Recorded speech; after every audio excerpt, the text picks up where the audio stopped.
Family law for same-sex couples. Everything you need to know. According to the 2021 census, there were then 134,000 people in same-sex marriages in England and Wales, and 67,000 people in same-sex civil partnerships.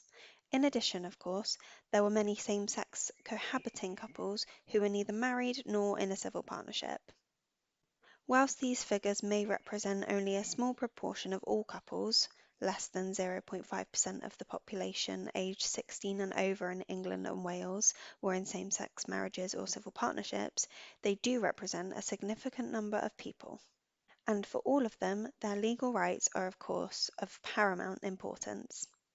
In this article, we will look at how over the last 20 years the law has changed to provide legal recognition to same-sex relationships. We will also look at particular legal issues that can arise for same-sex couples.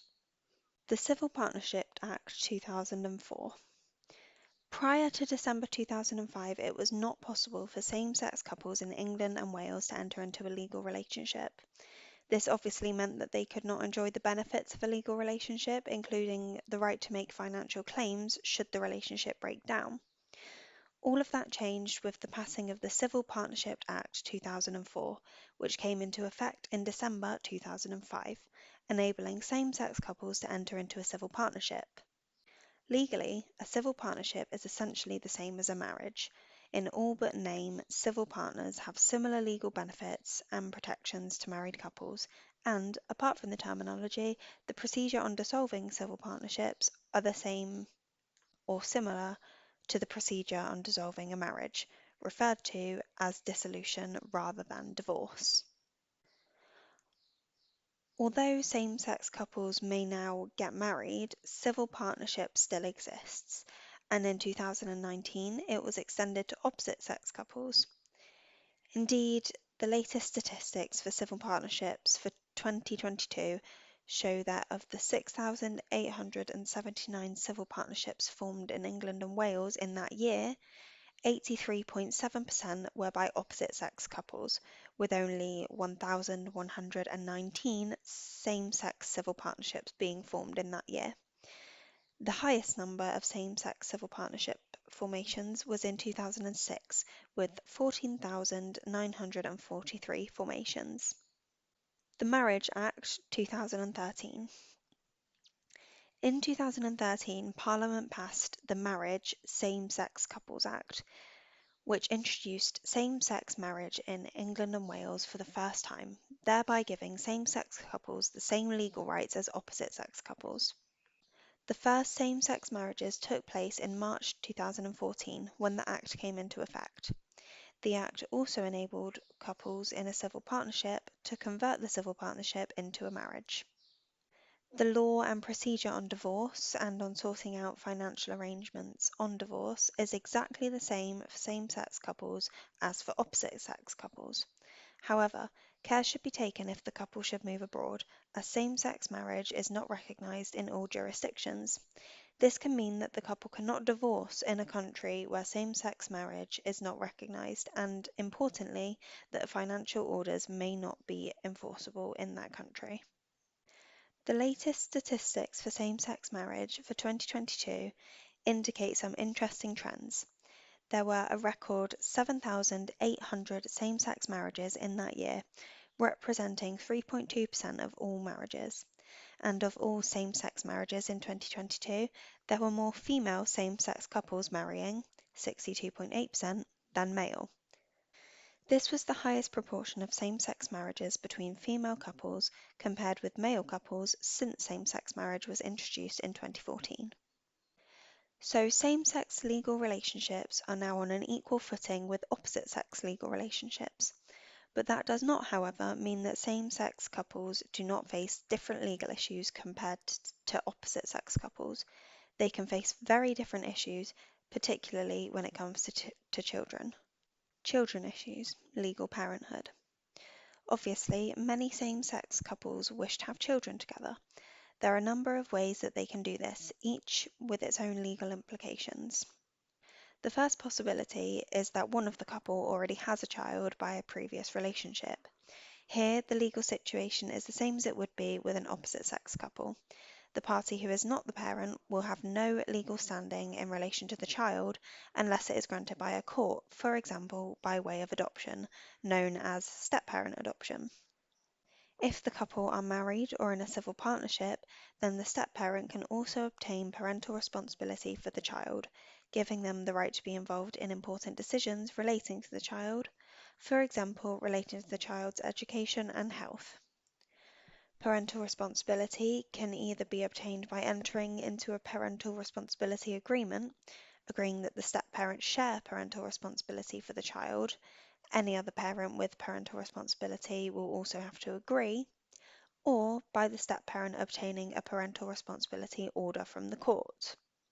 Otherwise, the couple may have children by sperm donation or artificial insemination.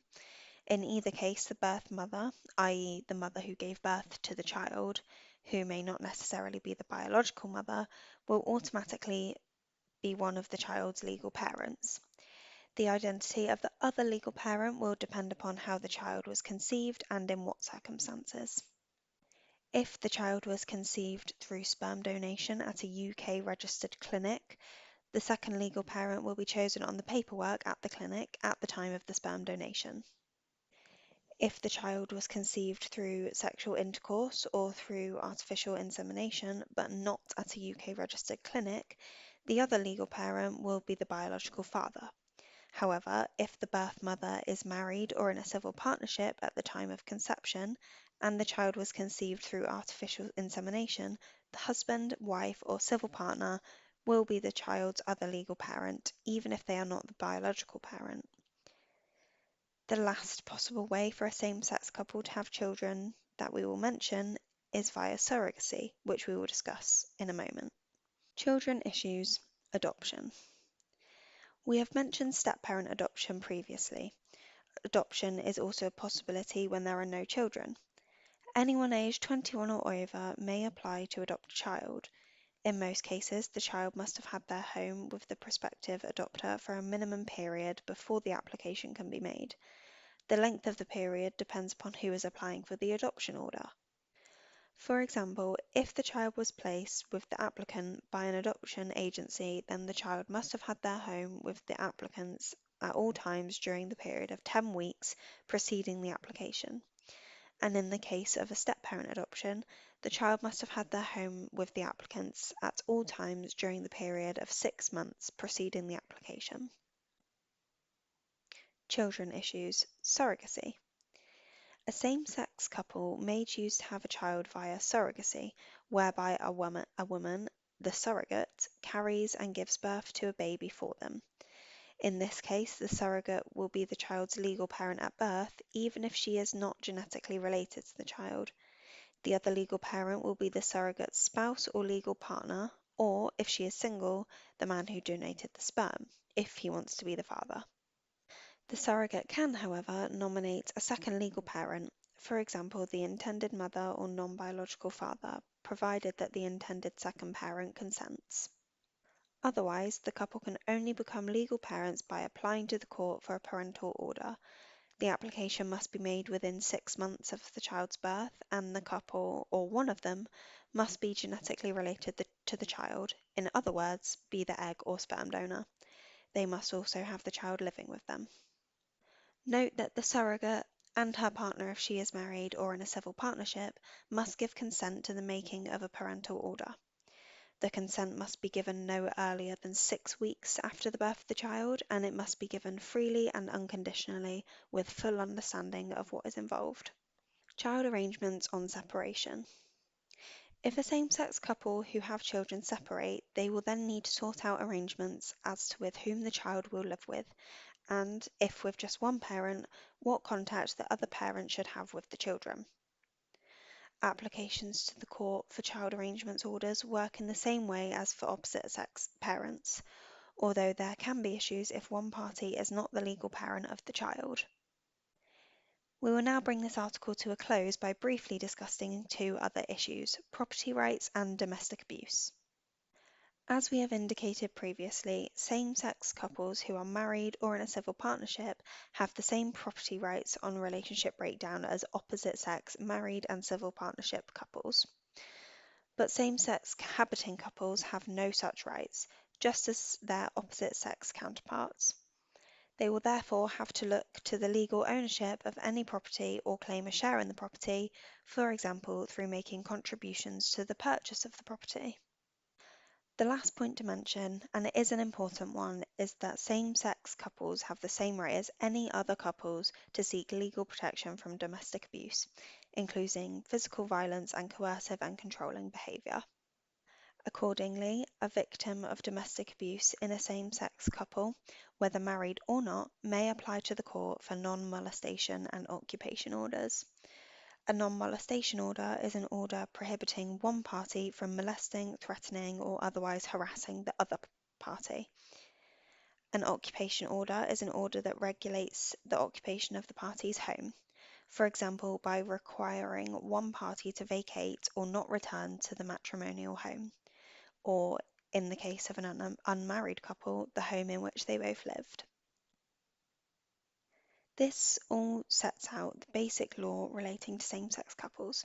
For most couples, it will indeed cover everything they need to know, but a short summary like this cannot possibly cover everything, and nor is it intended as a substitute for tailored legal advice. Accordingly, if you have a same-sex legal issue, then you should seek the advice of a specialist.